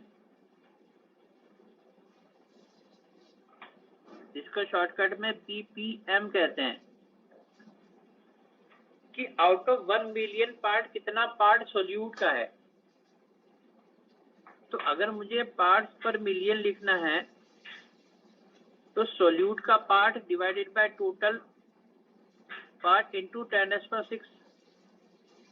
अगर मैं इसको 10⁻⁶ कर देता हूँ तो ये क्या हो गया कि total 1 million part of the solution में से कितना पार्ट सोल्यूट का है।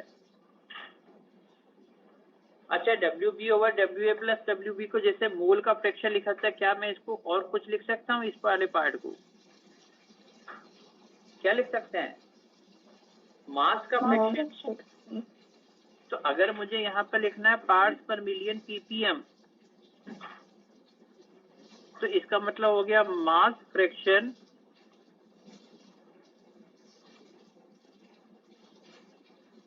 पावर 6, मास फ्रैक्शन इंटू 10⁻⁶ कर दे, या आउट ऑफ 1 मिलियन पार्ट कितना पार्ट सोल्यूट का है, तो ये पार्ट्स पर मिलियन रिप्रेजेंट करता है। अच्छा, सॉल्यूशन और ज्यादा डाइल्यूट हो तो पार्ट्स पर बिलियन, तो मैंने लिखा PPB, B फॉर बिलियन। तो ये हो जाएगा mass fraction parts per billion into 10⁻, कितना कर दूं? 9 कर दिया, तो ये बन जाता है पार्ट्स पर बिलियन। और अगर सॉल्यूशन और ज्यादा डाइल्यूट है, पता नहीं है कि नहीं सॉल्यूशन भी, तो लिखते हैं पार्ट्स पर ट्रिलियन। लिखेंगे मास फ्रैक्शन इंटू 10⁻, कितना कर दूं? 10⁻12। तो पर मिलियन, पर बिलियन, पर ट्रिलियन। अब जरा बताओ, इसको मैं टेम्परेचर डिपेंडेंट या इंडिपेंडेंट में से कौन सी कैटेगरी में रख दूं? Temperature independent. Very good. तो हमने कहा ये टेम्परेचर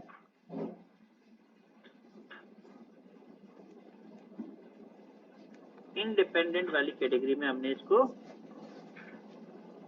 रख दिया। तो वेरी डाइल्यूट सॉल्यूशंस के लिए पार्ट्स पर मिलियन, पर बिलियन, पर ट्रिलियन वाली चीज समझ में आई आप लोगों को?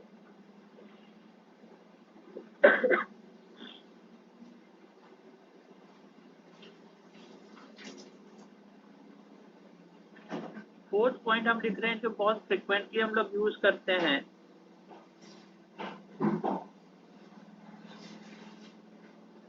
मोलरिटी, जिसको हम कैपिटल M से रिप्रेजेंट करते हैं। भाई क्या मतलब हो गया मोलरिटी का? Number of moles present in 1 litre of the solution, moles per litre, number of moles of solute, volume of the solution in litre. 1 litre solution में कितने मोल्स प्रेजेंट है वो मोलरिटी कहलाता है। तो देखो, नंबर ऑफ मोल्स, ये हो जाता है मोलरिटी वॉल्यूम इंटू 10⁻⁻3, क्योंकि यहाँ पर वॉल्यूम किस में ले लिया मैंने? मिलीलीटर में। तो M इंटू V इंटू 10⁻³ कर दें तब तो बन जाते हैं नंबर ऑफ मोल्स। और अगर मुझे मोलरिटी को रिप्रेजेंट करना है तो मैं मोलरिटी को लिखता हूँ ऐसे, WB ओवर MB, तो हो गया number of moles 1000 divided by volume of the solution in millilitre. तो WB over MB weight by molar mass 1000 by volume of the solution in millilitre. पता मोलरिटी को टेम्परेचर के लिए क्या लिखूं, डिपेंडेंट या इंडिपेंडेंट? डिपेंडेंट। क्योंकि वॉल्यूम का टर्म इन्वॉल्व हो रहा है इसलिए कह दिया टेम्परेचर डिपेंडेंट। जब हम सॉल्यूशन को डाइल्यूट करते हैं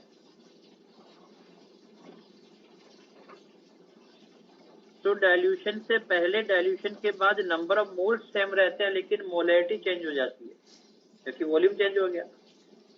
हमने तो केवल पानी मिलाया ना, सोल्यूट तो बाहर से ऐड नहीं किया। तो डाइल्यूशन वाले केस में कहते हैं before dilution M1V1 equals to after dilution M2V2। तो ये M1V1 M2V2 before dilution after dilution वाला केस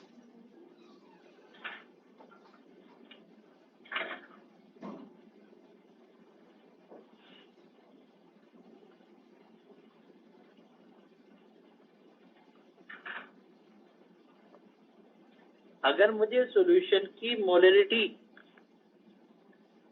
फाइंड आउट करनी है और वेट बाय वेट परसेंटेज दे रखा है, तो percentage by weight into 10 into density divided by molecular weight, percentage into 10 into density bye molecular weight करने पर भी हमें क्या मिल जाता है?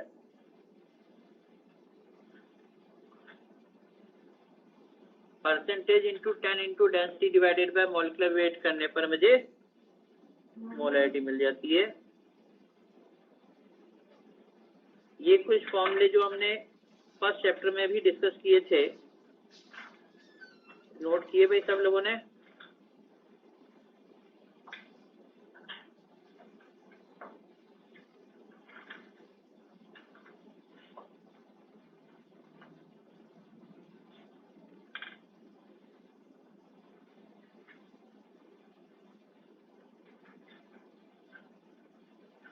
नोट कर लिए? बढ़ा दें आगे इसको?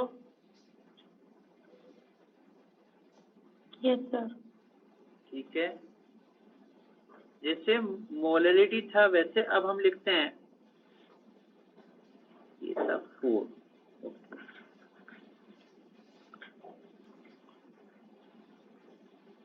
मोलैरिटी जिसको हम स्मॉल m से रिप्रेजेंट करते हैं, और मोलैरिटी का मतलब होता है कि 1 किलोग्राम सॉल्वेंट में कितने नंबर ऑफ मोल्स प्रेजेंट है। तो number of moles mass of solvent in kilogram. 1 kilogram solvent में कितने मोल्स प्रेजेंट है तो मोलैरिटी, और 1 लीटर सॉल्यूशन में कितने मोल्स प्रेजेंट है तो मोलैरिटी होता है। तो अगर मुझे यहाँ पर लिखना मोलैरिटी, तो WB/MB तो हो गया number of moles 1000 divided by weight of the solvent, 1000 by WA करने पर ये मुझे मोलैरिटी मिल जाएगा। बताओ टेम्परेचर डिपेंडेंट कहें या इंडिपेंडेंट? इंडिपेंडेंट। और इसी वजह से जब हम इसमें क्वालिटेटिव प्रॉपर्टीज डिस्कस करते हैं, एलिवेशन इन बॉइलिंग पॉइंट या डिप्रेशन इन फ्रीजिंग पॉइंट वगैरह, जहां पर टेम्परेचर में वेरिएशन होता है, चेंजेस होता है, इसलिए वहां पर कंसंट्रेशन को कैपिटल M मोलैरिटी की बजाय हम स्मॉल m मोलैरिटी से रिप्रेजेंट करते हैं, क्योंकि वहां टेम्परेचर चेंज होने पर कंसंट्रेशन में वेरिएशन नहीं आएगा। तो मैंने यहाँ पर लिखा ये टेम्परेचर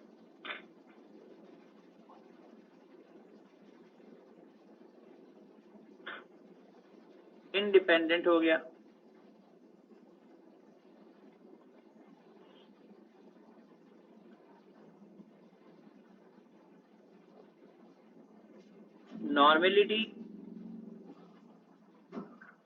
नॉर्मेलिटी क्या हो गया?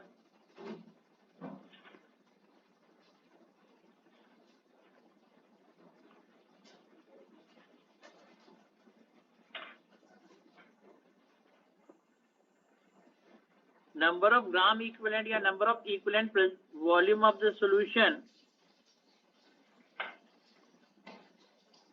In litre. 1 लीटर सॉल्यूशन में कितने इक्विवेलेंट प्रेजेंट। जैसे नंबर ऑफ मोल्स को हमने लिखा था मोलैरिटी वॉल्यूम 10⁻⁻3, वैसे ही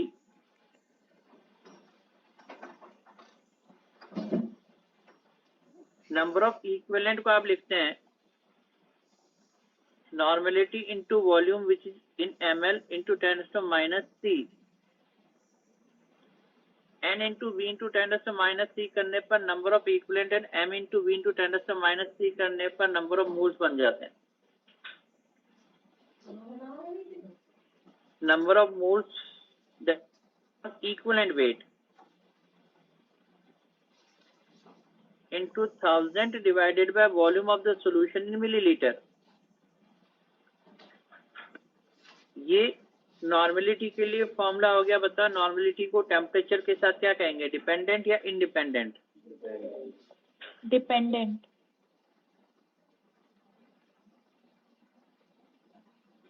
क्योंकि इसमें भी वॉल्यूम का टर्म आ रहा है, that's why it is dependent. अच्छा, इक्विवेलेंट वेट क्या होता है? Molar mass upon N factor.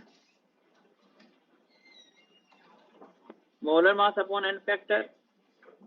तो अगर मैं इस नॉर्मेलिटी में WB और इक्विवेलेंट वेट की जगह molecular mass of B upon N factor ऊपर आ गया into 1000 upon volume of the solution in millilitre. तो ये जो पोर्शन मेरे पास यहाँ पर आ रहा है एन फैक्टर को छोड़ करके, उसको मैं कह सकता हूँ मोलरिटी। इसका मतलब normality is molarity into N factor. इसका मतलब मोलरिटी दे रखी है, एन फैक्टर से मल्टीप्लाई कर दो तो नॉर्मेलिटी बन जाएगी। नॉर्मेलिटी को मैं कह सकता हूँ number of equivalent.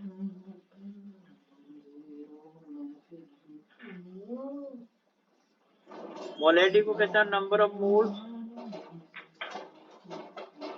Number of moles को एन फैक्टर से मल्टीप्लाई कर दो, मोल्स दिए हुए एन फैक्टर से मल्टीप्लाई कर दो तो इक्विवेलेंट बन जाता है, इक्विवेलेंट दिए हुए एन फैक्टर से डिवाइड कर दो तो मोल्स बन जाते हैं।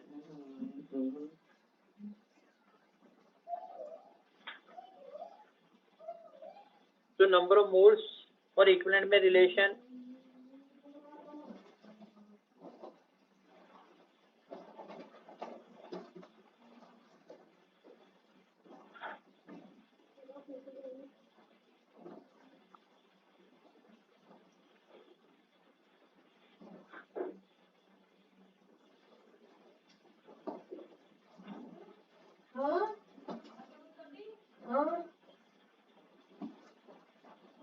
अगर सेम नेचर वाले सब्सटेंस को मिक्स कर दें, एसिड के साथ एसिड या बेस के साथ बेस, तो उनके इक्विवेलेंट्स क्या हो जाते हैं, ऐड या सब्सट्रैक्ट?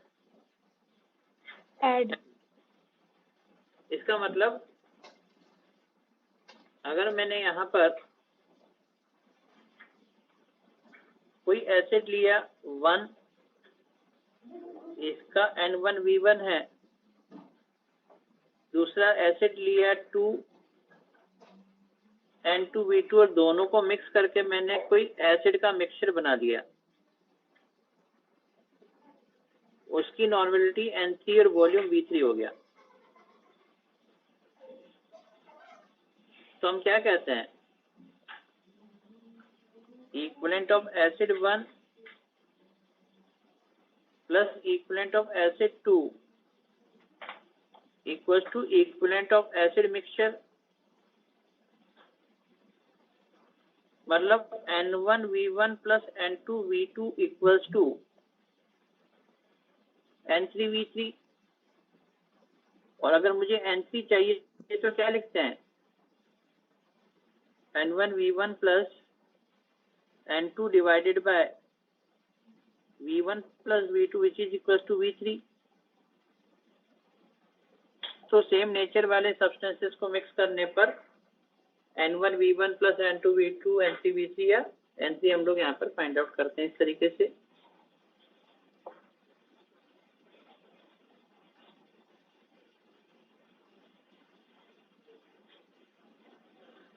यहाँ तक का पॉइंट समझ में आया?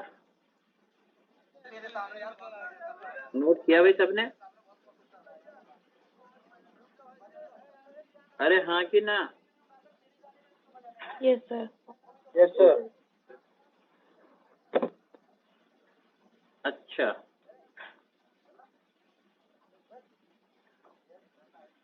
सॉल्युबिलिटी का मतलब क्या होता है भाई?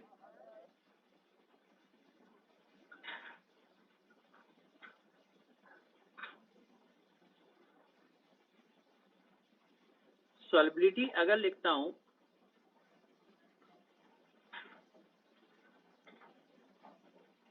ओनली सॉल्युबिलिटी लिखने का मतलब तो होता है कि कितने ग्राम 1 लीटर में प्रेजेंट है सोल्यूट के, ग्राम पर ml।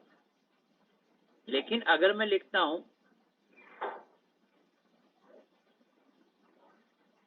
मोलर सॉल्युबिलिटी का मतलब होता है कितने मोल सोल्यूट के 1 लीटर सॉल्यूशन में प्रेजेंट है। तो जब मोल पर लीटर लिखता हूं जिसको मोलैरिटी कहते हैं वो मोलर सॉल्युबिलिटी होती है। ओनली सॉल्युबिलिटी लिखा है इसका मतलब होता है कि कितने ग्राम सॉल्यूट 1 लीटर सॉल्वेंट के अंदर 1 लीटर सॉल्यूशन के अंदर कितने ग्राम सॉल्यूट के प्रेजेंट है। अब इस सॉल्युबिलिटी के ऊपर कौन कौन से फैक्टर है जिसका इफेक्ट आता है, तो हमने लिखा factors affecting solubility.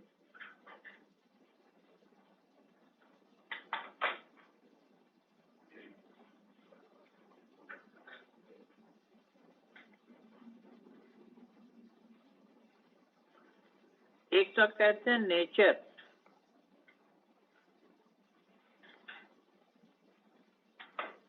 Of solute and solvent. और सॉल्यूट एंड सॉल्वेंट की नेचर को सिंपल अगर कहें तो हम कहते हैं लाइक डिसॉल्व्स लाइक।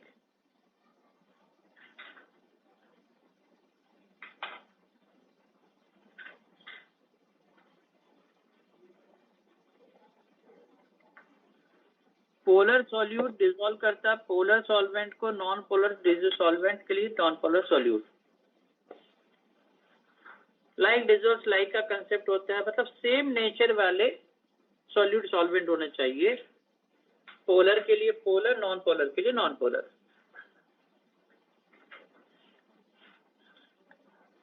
अच्छा, दूसरा होता है टेम्परेचर।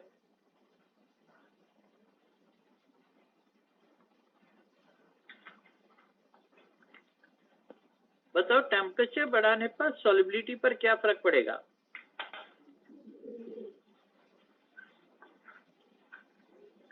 तो हम कहेंगे टेम्परेचर चेंज करने पर सॉल्युबिलिटी चेंज होगी। फिर डिपेंड करेगा सॉल्यूट और सॉल्वेंट में जो डेल्टा एच है एंथैल्पी ऑफ सॉल्यूशन वो कैसा है। अगर एंथैल्पी ऑफ सॉल्यूशन एक्सोथर्मिक है, नेगेटिव है, हीट इवॉल्व हो रही है, और अब आप टेम्परेचर बढ़ाएं तो सॉल्युबिलिटी क्या हो जाएगी, डिक्रीज हो जाएगी।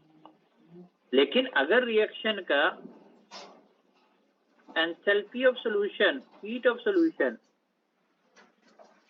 पॉजिटिव है, एंडोथर्मिक टाइप का नेचर है, और अब आप टेम्परेचर बढ़ाएंगे तो सॉल्युबिलिटी क्या हो जाएगी, धूप निकल गई थी इंक्रीज। थोड़ी सी भी निकली।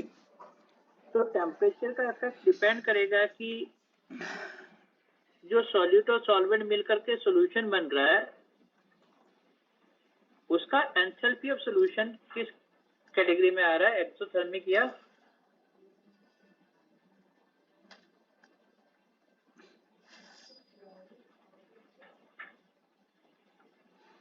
लेकिन अगर यही सॉल्युबिलिटी किसी गैस की लिक्विड में हो, अभी मैंने यहां पर कैटेगरी 1 लिखा, सॉलिड डिसॉल्व इन लिक्विड, मतलब सॉलिड सॉल्यूट को लिक्विड में डिसॉल्व करने के लिए ये रिएक्शंस के कंपोनेंट अभी हमने डिस्कस किए, solid in liquid.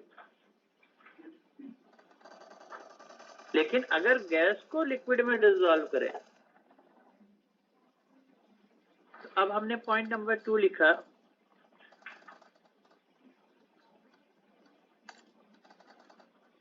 solubility of gas in liquid। Gas को लिक्विड में डिसॉल्व कर रहे हैं,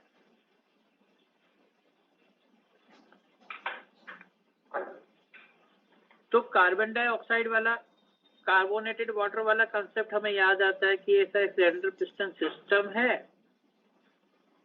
जहां पर वाटर एज ए सॉल्वेंट है और इसमें CO2 गैस को हम हाई प्रेशर लगा रहे हैं जिससे वो गैस डिसॉल्व हो रही है वाटर के अंदर। तो गैस की सॉल्युबिलिटी लिक्विड के अंदर जब हम एक्सप्लेन करते हैं तो वहां पर वर्ड यूज करते हैं हेनरीज लॉ। हेनरीज लॉ ये कहता है कि भाई जितना ज्यादा गैस का पार्शियल प्रेशर होगा उतना ज्यादा अमाउंट गैस डिसॉल्व हो जाएगी लिक्विड के अंदर। तो partial pressure of the gas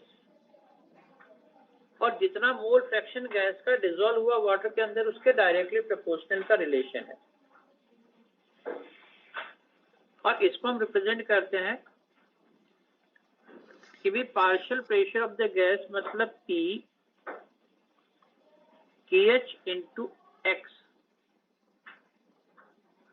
x क्या है? मोल फ्रैक्शन ऑफ गैस है लिक्विड फेज में, और P क्या है? Partial pressure of the gas है। तो P तो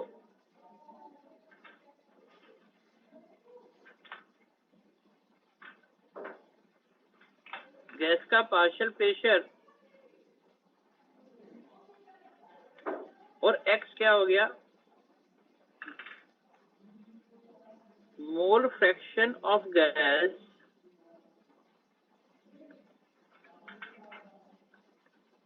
डिसॉल्व इन लिक्विड। जितना गैस लिक्विड की फॉर्म में लिक्विड के अंदर डिसॉल्व हो गया।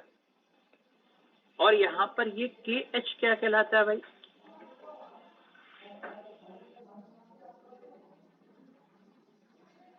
तो कुछ और ही लेंगे, बात कर रही है अगली टीम। ये KH कहलाता है हेनरीज कांस्टेंट। सेम टेम्परेचर पर डिफरेंट डिफरेंट गैसेस के हेनरीज कांस्टेंट की वैल्यू को चेक किया तो एक रिलेशन यहां पर देखने को मिला कि अगर KH की वैल्यू ज्यादा है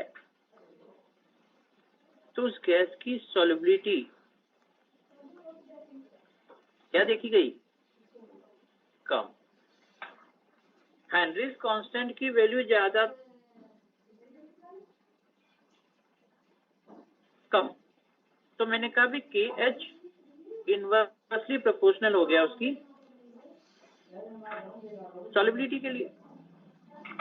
KH की वैल्यू ज्यादा तो गैस की सॉल्युबिलिटी कम हो रही है। अब हम ये कहते हैं कि इफेक्ट ऑफ टेम्परेचर।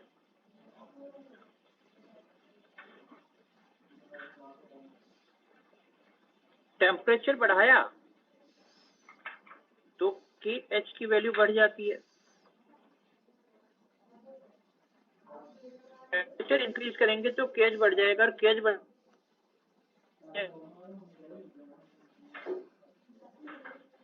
कम हो जाएगी। इसका मतलब गैसेस लो टेम्परेचर पर ज्यादा सोल्यूबल होती है और हाई टेम्परेचर पर कम सोल्यूबल होती है।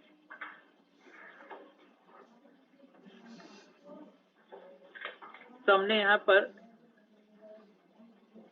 टेम्परेचर के साथ इस सॉल्युबिलिटी का इनवर्स,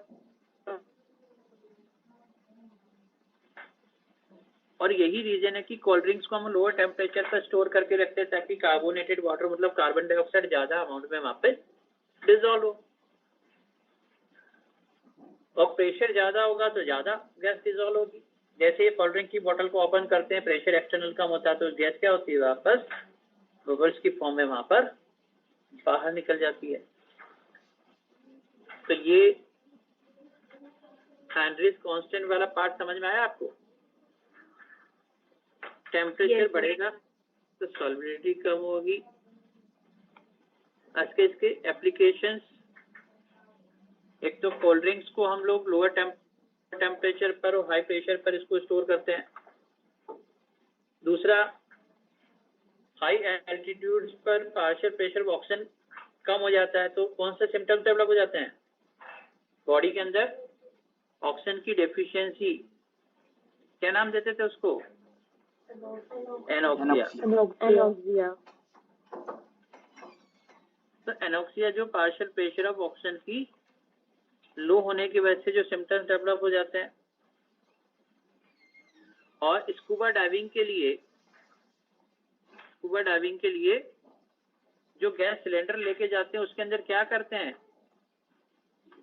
हीलियम का डाइल्यूशन करते हैं। हीलियम का डाइल्यूशन करते हैं ताकि पार्शियल प्रेशर ऑफ नाइट्रोजन उसके अंदर कम हो जाए। और पार्शियल प्रेशर ऑफ नाइट्रोजन कम होने से क्या अवॉइड हो जाते हैं? Band formation. Band formation. Band formation मतलब क्या होता है? सडन रिलीज ऑफ नाइट्रोजन की वजह से कैपिलरीज ब्लॉक हो जाती हैं और कैपिलरीज के ब्लॉकेज की वजह से बॉडी में एकदम तेज पेन दर्द होता है। मतलब जब स्कूबा डाइविंग करके बहुत गहराई से वापस जब डाइवर वापस ऊपर आता है तो उसकी बॉडी में बहुत तेज दर्द होने लगता है, इसको कहते हैं बैंड फॉर्मेशन। और उसको अवॉइड करने के लिए क्या करते हैं? जो गैस सिलेंडर लेके जाते हैं उसके अंदर सिंपल एयर की जगह क्या करते हैं? डाइल्यूटेड विथ हीलियम, जिससे पार्शियल प्रेशर ऑफ नाइट्रोजन उसमें कम हो जाता है। ये कुछ इसके एप्लीकेशन पार्ट है। यहाँ तक समझ में आया भाई सब लोगों को? Yes sir. Yes sir. Very good. Yes sir बोल रहे हैं, इसका मतलब वो लोग प्रेजेंट है। तो एक बार मैं अटेंडेंस डाउनलोड कर रहा हूँ, जस्ट 1 मिनट।